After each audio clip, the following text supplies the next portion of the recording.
पूज्य पूज्यवर ज्ञान सागर महाराज के साथ हुआ ये घटना। आप लोग भी चाहे तो जब अच्छी लग रही महाराज को तो हम और अच्छी माला लाएंगे। ज्ञान सागर महाराज सोने जी की नसिया में बैठे हुए थे। एक विदेशी वहां दर्शन करने आते हैं नसिया को देखने, तो एक विदेशी खड़ा था, वो देख रहा था जो लोग आ रहे थे कुछ ना कुछ चढ़ा रहे थे आचार्य जी को, ज्ञान सागर महाराज जी को। कोई बादाम चढ़ा रहा था, कोई लौंग चढ़ा रहा था, कोई छावल चढ़ा रहा था, कोई नारियल चढ़ा रहा था, कोई पैसा भी रख चढ़ा रहा था। ये चढ़ते ही अपने सामने सामान।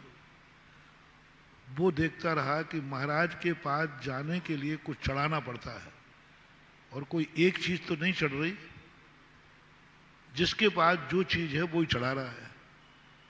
कोई जेब में से निकाल के कोई उसमें, उसके बैग में बोतल थी शराब की। और आचार्य महाराज पूज्य ज्ञान सागर महाराज वो लिखने में लगे हुए थे कुछ, तो सब चढ़ाते, किसी को आशीर्वाद नहीं दिया।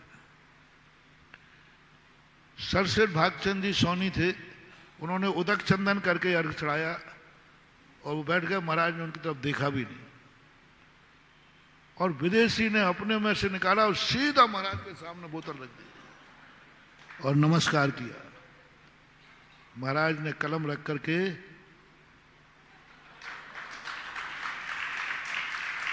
अब सेठ जी को तो आग लगी। सेठ जी ने कहा महाराज जी आज पता चला कि आपके आशीर्वाद लेने का क्या तरीका है।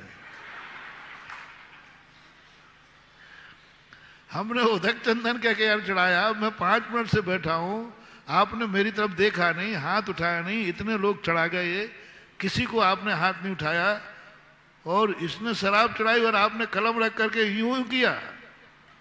तो लोग कल से हम भी कोई कम थोड़ी है, हमें तो आशीर्वाद चाहिए। शराब की बोतल पे मिलेगा तो कल बोतलें ही चढ़ेंगी। या तो कल से हम लोग बोतल चढ़ाएंगे और नहीं चढ़ाना थी तो आज बोतल चढ़ने पर आशीर्वाद क्यों दिया? आपको मालूम है कि क्या है इसमें? बोले मालूम है सेठ जी। तो ऐसा क्यों किया आपने?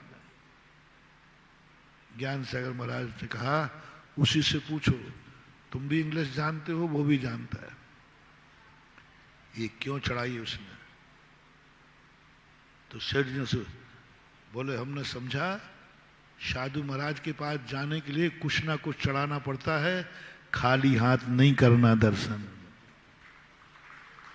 अब मेरे पास तो और कुछ था नहीं, यही था तो मैंने ये चढ़ा दी। बोलो उसने शराब की बोतल चढ़ाई है या साधु का सम्मान किया है? उसको पुण्य लगेगा या पाप? अज्ञानी है, लेकिन भाव क्या है? और आचार्य सिंह ने कहा, हमें उस समय के लोगों ने सुनाया था जब राजस्थान गए, उन्होंने कहा आचार्य यदि तुमने बोतल लाए तो मैं तो बिहार कर ही दूंगा और तुम सीधे नरकों में पड़ोगे। और ये कहां जाएगा? बोले ये तो स्वर्ग जाएगा। ये मरेगा तो स्वर्ग जाएगा, तुमने चढ़ाया तो तुम भी नरक जाओगे और मैंने आशीर्वाद दिया तो सेठ जी मैं भी नरक जाऊंगा, दोनों नरक में मिलेंगे। फिर आपने बोतल चढ़ाई तो आपकी दुर्गति और मैंने आशीर्वाद दे दिया तो मेरी दुर्गति। क्योंकि तुम जानते हो कि गुरु को क्या चढ़ाना चाहिए और मुझे मालूम है कि तुम जानते हो। तो और वो नहीं जानता है, उसकी कोई दोष नहीं, उसने तो मात्र भाव किया है सम्मान करने के। जानकर की गलती माफ नहीं की जाती, अनजाने की गलती माफ करना ही चाहिए।